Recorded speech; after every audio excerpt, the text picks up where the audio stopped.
Good afternoon, guys.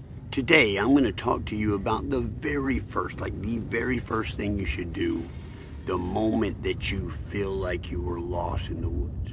This also works if you get sort of panicked in the woods. The getting lost in the panic thing, I've never personally experienced it.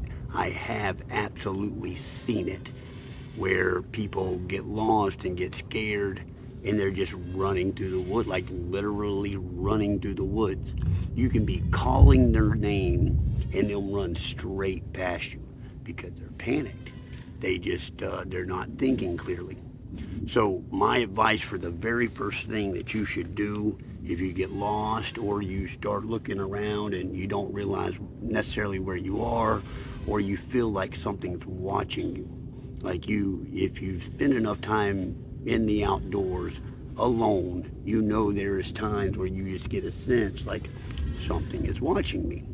And it can be an unsettling feeling, especially if you're in a predator area. So, this would be my advice very first thing if you're lost in the woods. Stop right where you're at. Absolutely stop and look around. See if there is a dead standing tree close by, or a small sapling close by that you could use to make a walking stick. Doesn't have to be special. You don't have to strip it down.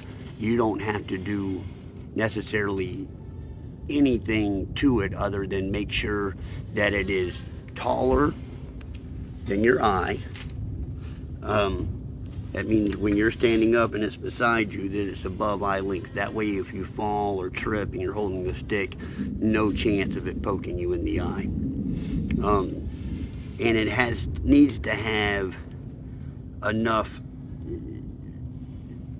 strength and be rigid enough to help support your weight.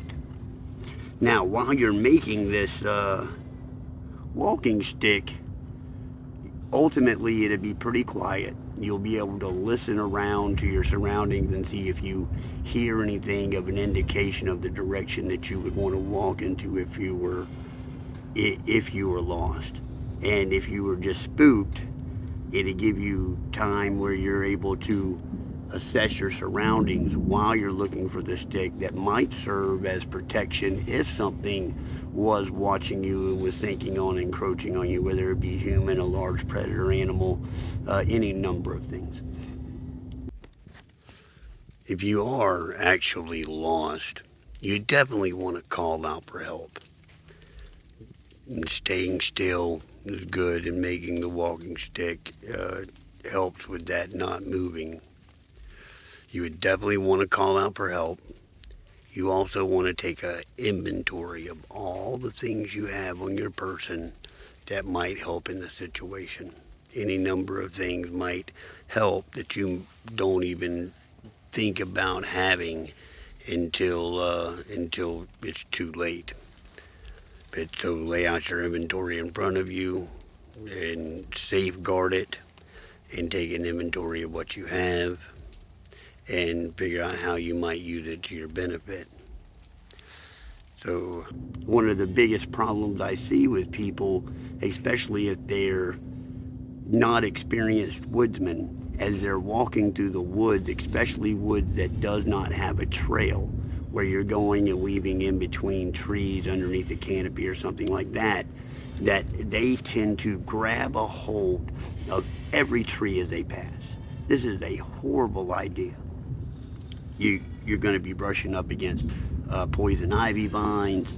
You're going to be putting your hands on trees that may or may not have pokey things on it that might hurt you. And you could put your hand down on any number of ambush spiders that live on plants. And also, while we're on that, you could grab a hold of a centipede. They crawl around in and around on trees a lot. Millipedes too. Millipedes won't bite you, but they emit a toxin, hydrogen cyanide, which if you ever touch that to your mouth, you will absolutely be on fire. You will blister your mouth from the chemical heat from it.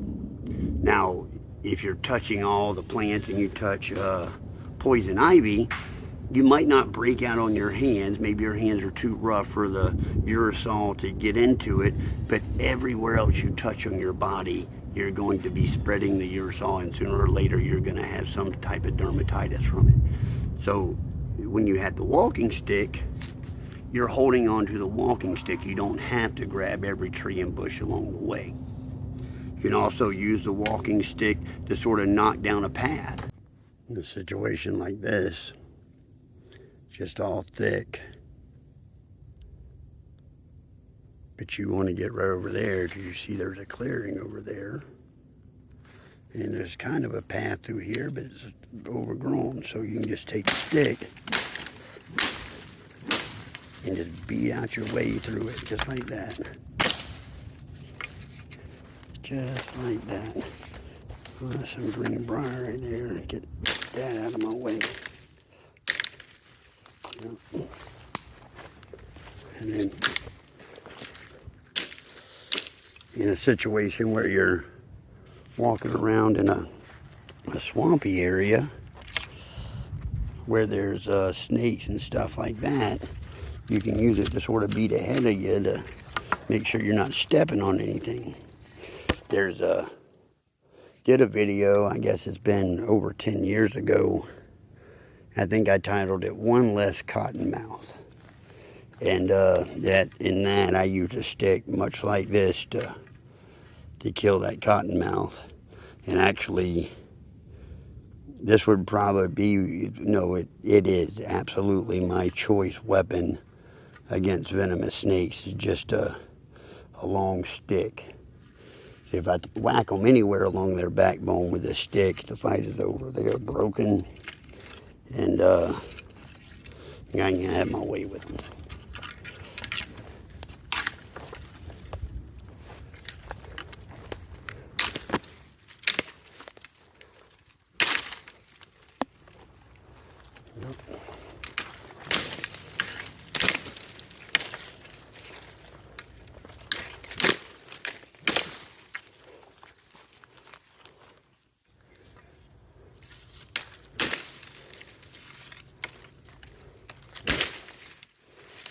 And sometimes, that's a blueberry, maybe I don't want to hurt it too bad.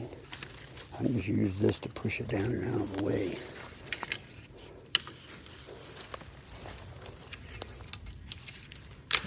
Or up and out of the way, in this case. And now, I made it into a little creek bottom. Cool.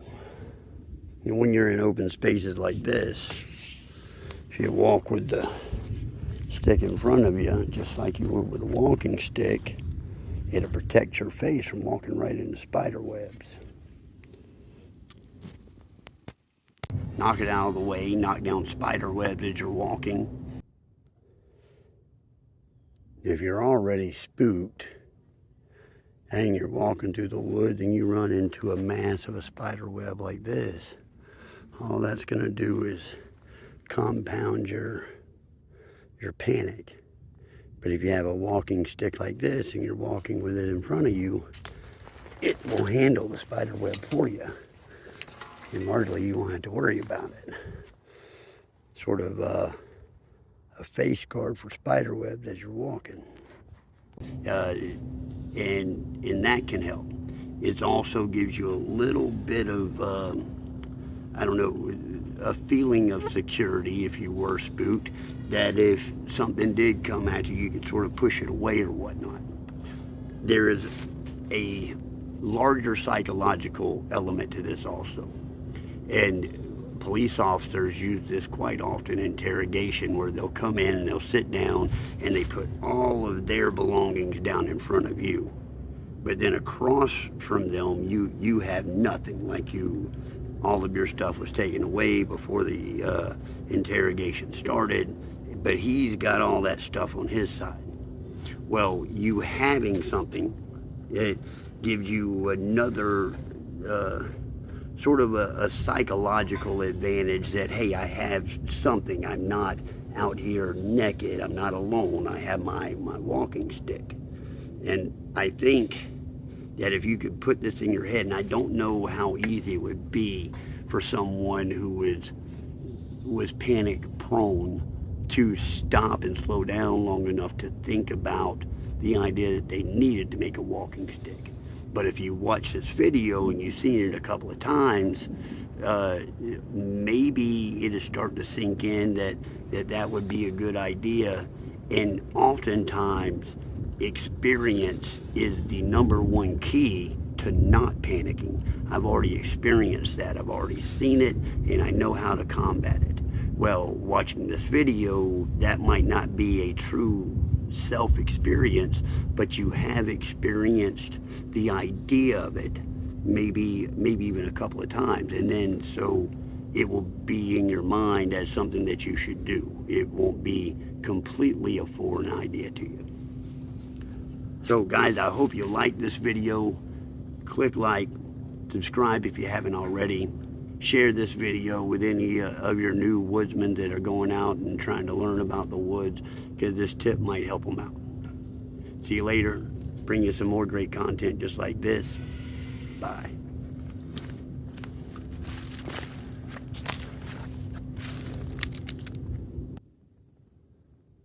Little wild grape. This is going to be either a muscadine or a scuppernong. And I actually won't know until the fruit ripens green or ripens purple. These grapevines grow just about everywhere here. At some point I'm going to have to pull them down out of the trees and sort of design them in a type of vineyard setup.